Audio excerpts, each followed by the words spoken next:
D'une certaine façon, on peut dire que le sionisme est né comme volonté de redessiner l'identité hébraïque et l'identité juive sous la forme d'une identité nationale. Pour que le sionisme advienne, il fallait qu'il s'éloigne de la tradition. Pour que le sionisme se pérennise, il faut qu'il revienne au texte. Si l'identité israélienne veut complètement rompre avec le judaïsme, alors elle n'a pas d'avenir sur le fond. Eh bien, nous avons le plaisir ce matin d'être en ligne avec Georges Bensoussan. Georges, bonjour. Bonjour Daniel. Merci d'être avec nous ce matin. Pas besoin de vous présenter. Vous êtes écrivain, historien dans de multiples grands thèmes de l'histoire du peuple juif de ces 100 dernières années en particulier, la Shoah bien entendu, mais aussi l'histoire du sionisme. Et c'est à l'occasion de la publication de cette nouvelle histoire du sionisme aux éditions Gallimard que nous vous avons sollicité pour essayer de mieux comprendre un peu. Tout d'abord, Georges, pourquoi était-il besoin de faire une sorte de nouvelle histoire du sionisme? Ça veut dire que l'ancienne, celle que vous avez écrite il y a quelques années, l'histoire intellectuelle et politique du sionisme, elle nécessitait des compléments ou des adaptations?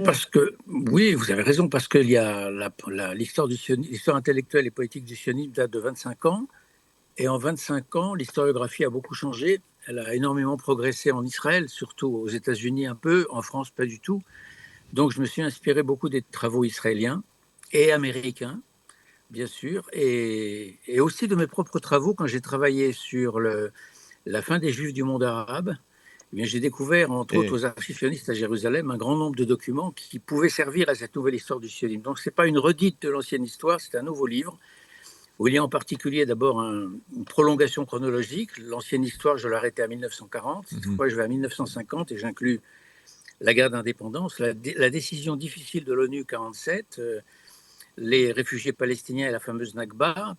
Tous ces sujets qui sont très importants pour comprendre l'actualité, je les traite dans le dernier chapitre. Et puis, il y a aussi quelque chose de très important qui n'existait pas il y a 25 ans, c'est l'importance du Yishuv séfarade d'avant la première alia des Russes et des Roumains. En fait, ça existait, mais au cours de ces dernières années, on a peut-être insisté un petit peu plus. Davantage. Alors, il y a des travaux, précisément israéliens, uniquement israéliens, sur le sujet, qui montrent qu'il y a eu entre 1830 et 1850 une grande alia du Maroc et d'Algérie qui a jeté les bases de ce qu'allait permettre le foyer national juif à partir de la première alia qui est yéménite, on l'oublie toujours, et ensuite en 81, et ensuite de l'alia russe et roumaine. C'est grâce à ces pionniers que les achats de terre, par exemple, de Petar Tikva, de Rishon LeZion, de Kfar Saba, etc., ont pu être possibles.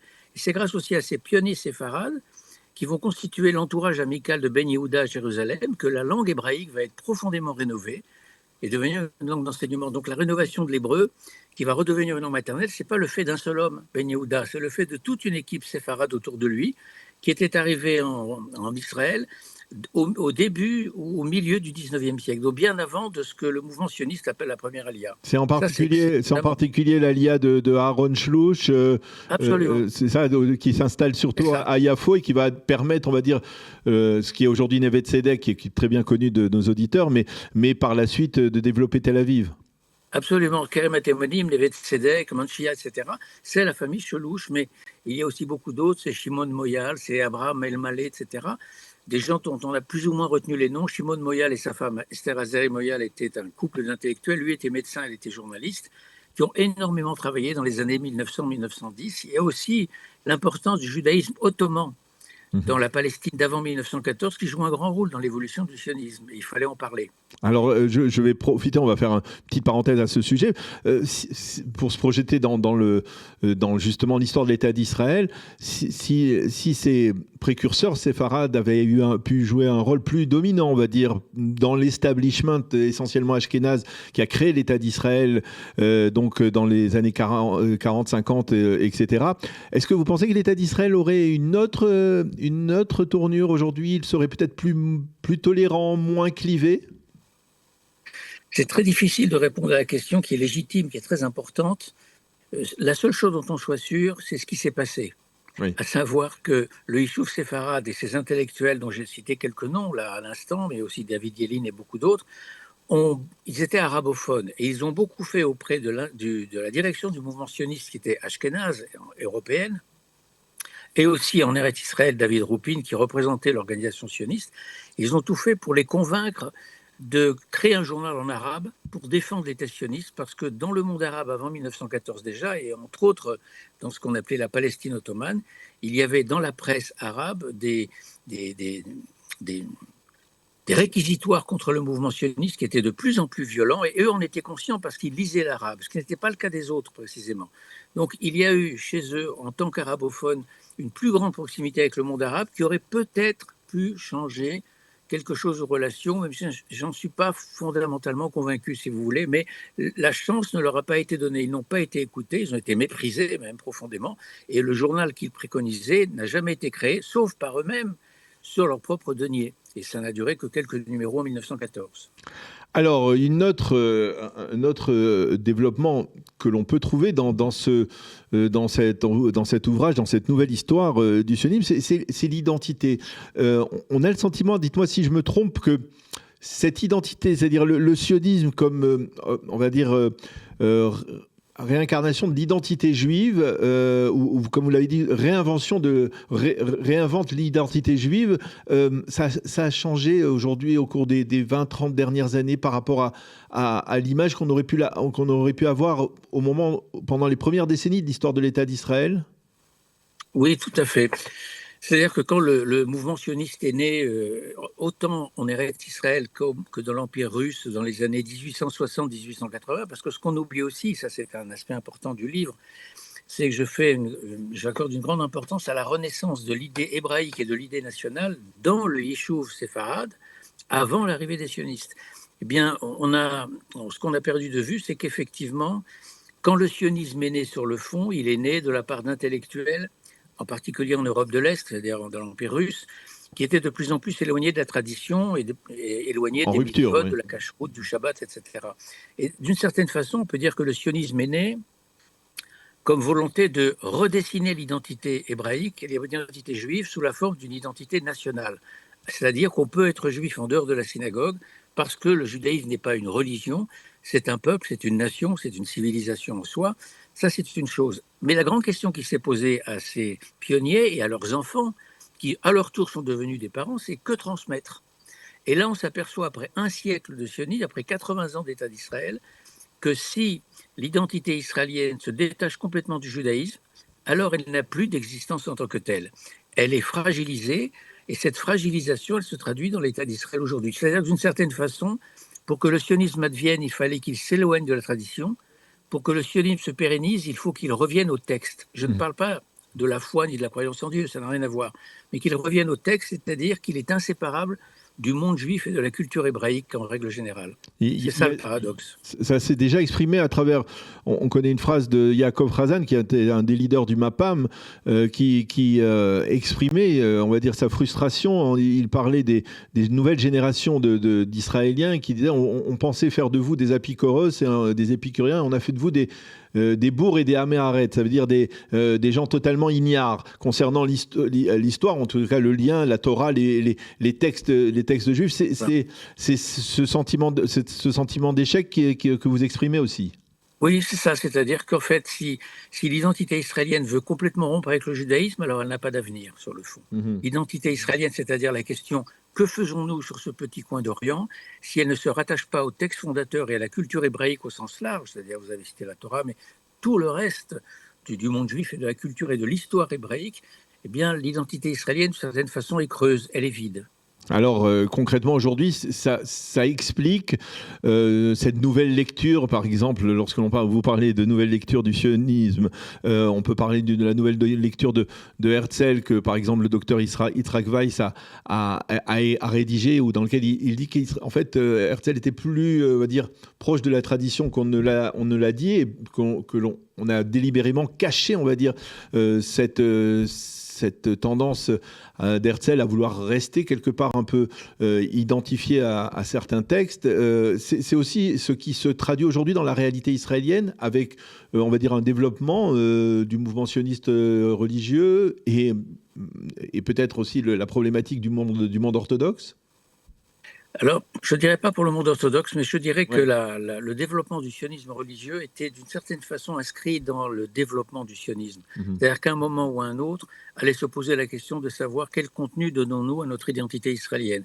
Le sionisme religieux en participe. Le monde orthodoxe, c'est-à-dire le monde des Haredim, est un peu à l'écart de tout ça. Il est même franchement à l'écart de la Oui, c'est nation. vrai. Et je reviens sur Herzl, vous avez raison. La caricature qu'on a faite d'Herzl, c'est d'un juif assimilé, Oui.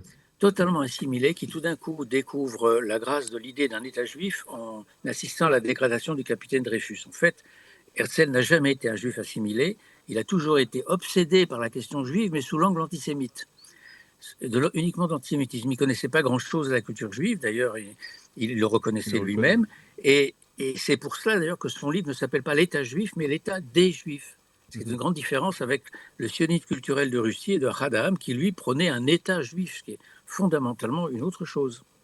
Alors, bien entendu, cet ouvrage, il a été écrit au moins en partie, hein, je suppose, après le 7 octobre. Dans quelle mesure, on va dire, cette nouvelle histoire du sionisme, elle est imprégnée, on va dire, de ce que nous avons vécu au cours des 2 dernières années et demie?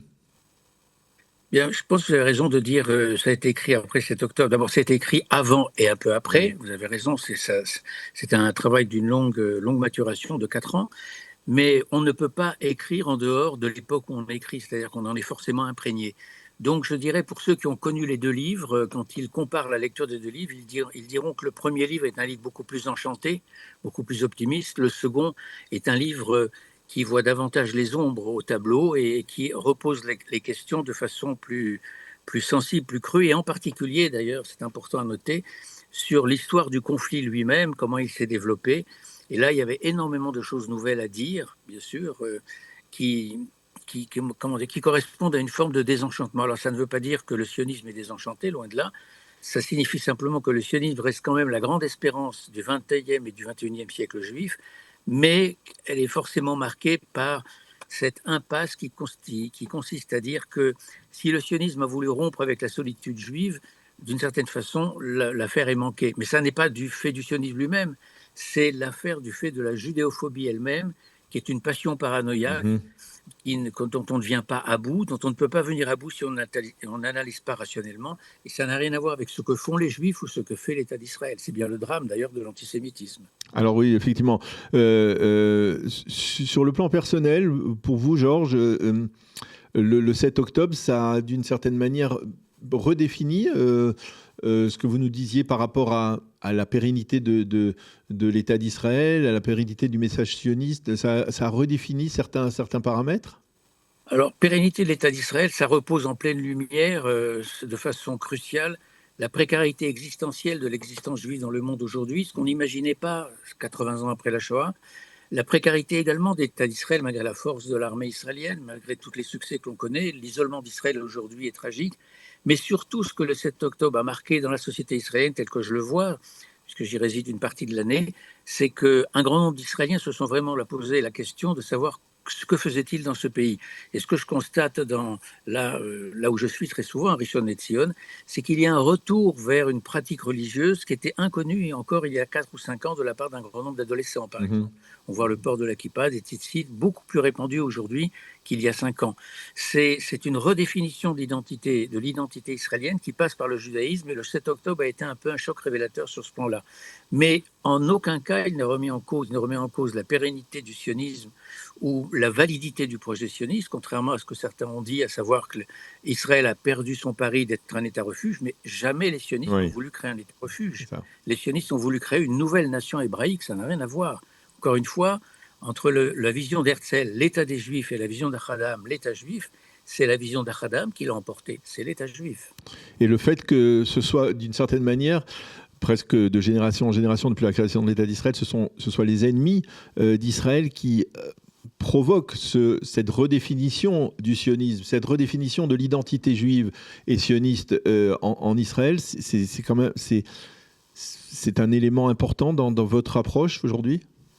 Oui, mais c'est vrai de tout phénomène humain, c'est-à-dire que toute identité se construit en réaction à et en opposition à, et à la suite d'un conflit avec.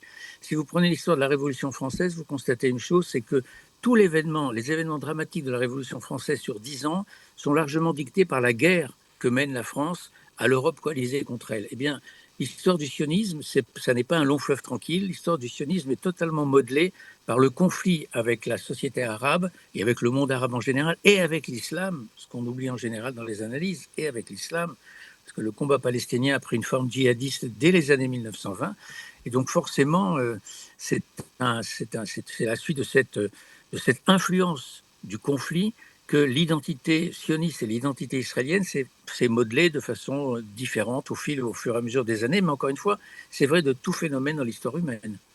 Pour l'avenir, votre vision de l'État d'Israël, à travers toutes ces recherches et tout l'enseignement que l'histoire peut apporter, c'est quoi exactement pour vous?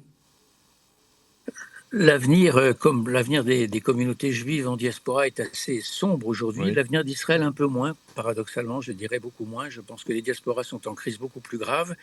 Et l'avenir de l'État d'Israël, il se joue essentiellement sur cette redéfinition d'identité israélienne dont j'ai parlé, et surtout sur la réparation des fractures qui aujourd'hui euh, affaiblissent, amoindrissent la nation israélienne. C'est une nation qui ne peut, en guerre permanente, et qui ne peut pas se permettre de tolérer autant de fractures, fractures sociales en particulier, fractures laïques, religieuses, qui sont extrêmement graves pour l'avenir.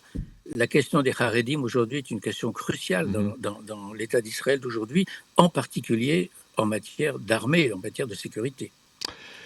Eh bien, Georges Bensoussan, merci beaucoup de nous avoir éclairé sur cette nouvelle histoire du sionisme, votre dernier ouvrage, bien entendu, que l'on a envie de lire après vous avoir entendu. Merci beaucoup d'avoir été avec nous ce matin. Bonne continuation, à bientôt, Georges.